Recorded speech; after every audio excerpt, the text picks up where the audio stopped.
तो मैं आपके माध्यम से, क्योंकि प्रश्न ये छोटा नहीं है, ये बहुत बड़ा प्रश्न है, मैं आपके माध्यम से पूरे समाज से बड़े मन के साथ माध्यम से समस्त आम जनता से निवेदन करना चाहता हूँ, प्रार्थना करना चाहता हूँ कि कोई सा भी आंदोलन हो, जनता को आंदोलन करने का, अपने हकों की लड़ाई लड़ने का अधिकार है, लेकिन जिस आंदोलन की आड़ में देश को खतरा पहुंचाया जाए, ऐसे किसी आंदोलन का समर्थन नहीं होना चाहिए। और मैं आम जनमानस से निवेदन करना चाहता हूं कि यह हिंदुस्तान हिंदू, मुस्लिम, सिख, ईसाई, यह चारों बेटों के नाम पे इस देश का निर्माण हुआ है, इस देश का संविधान का निर्माण हुआ है। और मैं सबूत देके कहना चाहता हूं कि 1984 के दंगों में मुट्ठी भर कुछ लोगों ने पाप किया, मुट्ठी भर, 1 दर्जन लोग भी नहीं थे वो, लेकिन खामियाजा कि उनको भुगतना पड़ा। इस देश के जो आम, ईमानदार, इज्जतदार और अच्छे नंबर 1 के राष्ट्रभक्त हमारे निर्दोष सिखों की हत्या की गई, उसके पीछे 100% कांग्रेस का पाप था, इनकी राजनीति थी। और इन्होंने, कांग्रेस के नेताओं ने कहा था कि जब बड़ा कोई वृक्ष ढहता है तो छोटे मोटे वृक्ष अपने आप गिरते हैं, उखड़ते हैं, दूब घास दब जाती हैं। यह कांग्रेस के नेताओं का बयान था। यानी कांग्रेस ने सदैव सिखों का अपमान किया है, किसानों का अपमान किया है। यह 84 का दंगा इसका प्रमाण है। आज इस किसान आंदोलन के नाम पे भी कांग्रेस के नेता इस आंदोलन को उकसा के हमारे किसान भाइयों के नाम पे एक समाज को बदनाम करना चाहते हैं। और मैं देश के लोगों से निवेदन करना चाहता हूँ कि मुट्ठी भर लोगों की पाप की वजह से, मुट्ठी भर लोगों की साजिश की वजह से कोई भी समाज बदनाम नहीं होना चाहिए। इस देश का जो सिख है, इस देश की आन बान शान है।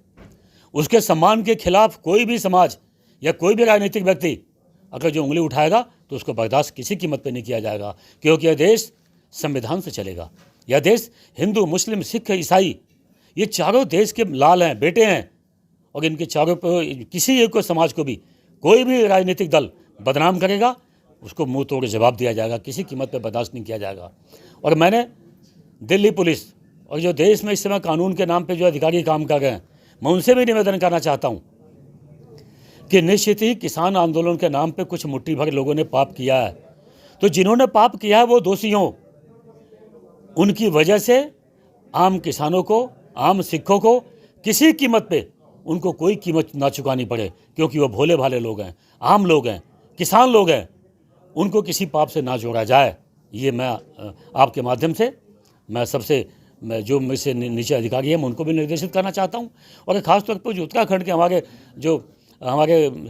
सुरक्षा विभाग में जुड़े हुए लोग हैं, मैं इनसे भी कहना चाहता हूँ कि उत्तराखंड में कोई भी ऐसा किसान नहीं है जो राष्ट्रद्रोह का काम कर सकता है। किसी ने ऐसा कोई काम नहीं किया है। इसलिए मूल्यांकन सही होना चाहिए, गलत मूल्यांकन किसी कीमत पर नहीं होना चाहिए। और सबका आज की डेट में जब अफरा तफरी देश में मच रही हो और नेता अपने वोटों के लिए अफरा तफरी मचाने का षड्यंत्र कर रहे हों, ऐसे टाइम में देश के आम जनमानस का दायित्व बनता है कि वह समाज को जोड़ने के लिए पहल करे, अच्छे काम करे।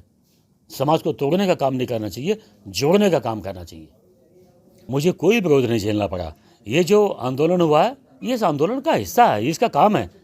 मेरा किसी ने भी, मैं कहूँ किसी ने विरोध किया नहीं, ये उनका आंदोलन का हिस्सा था। मैं कभी इसको बुरा नहीं मानता और मैं किसी पर कोई आरोप भी नहीं लगाता। 19 पूरे विश्व के लिए बहुत बड़ी चुनौती बन के आई, और इस चुनौती में चाहे बच्चों के स्कूल हो, चाहे हायर एजुकेशन हो, चाहे आदमी का निजी जीवन हो, चाहे व्यवसाय हो, प्रत्येक चीज़ पे बहुत प्रतिकूल उसका प्रभाव पड़ा है। हमारे स्कूल बहुत दिन से बंद थे। कल कैबिनेट ने बड़े मन से निर्णय लिया है कि 8 फरवरी से कक्षा 6 से लेकर 12 तक के सभी क्लासों को खोल दिया जाए, जो अपने ऐतिहासिक निर्णय है। और मैं ये भी कहना चाहूँगा कि जो अब तक अनुभव में आया है कि 18 साल से जो कम उम्र के बच्चे हैं, इनमें बहुत कम बच्चों को, बल्कि नाम मात्र बच्चों तक ये बीमारी पहुंची है। माने बच्चे इससे सुरक्षित रहे हैं। तो मुझे लगता है कि स्वास्थ्य विभाग की जो गाइडलाइन है, गृह मंत्रालय की जो गाइडलाइन है, उन सब का पालन करते हुए हमारी गवर्नमेंट ने सामूहिक निर्णय लिया कि कक्षा 6 से लेकर 8 और 9 और 11, 10 व 12वीं की कक्षाएं पहले खुल चुकी हैं। हमने विधिवत SOP का पालन करते हुए हमने निर्देशित किया है और मैं आपके माध्यम से सभी अधिकारियों को मैं पुनः निर्देशित करता हूं, हालांकि पहले हम बोल चुके हैं कि पूरे जो गाइडलाइन है इसका पालन किया जाए। सैनिटाइज़र हो गए, सोशल डिस्टेंस हो गए, इसका थर्मल स्क्रीनिंग हो गई, इन सब की प्रॉपर व्यवस्था किया जाए, क्योंकि अभी हम ये नहीं कह सकते कि कोरोना ख़त्म हो गया है या वायरस अभी ख़त्म नहीं हुआ है। अपने आप को बचाना है, इस नाते सारी सावधानियों को पूरा करते हुए हम क्लासें खोलेंगे।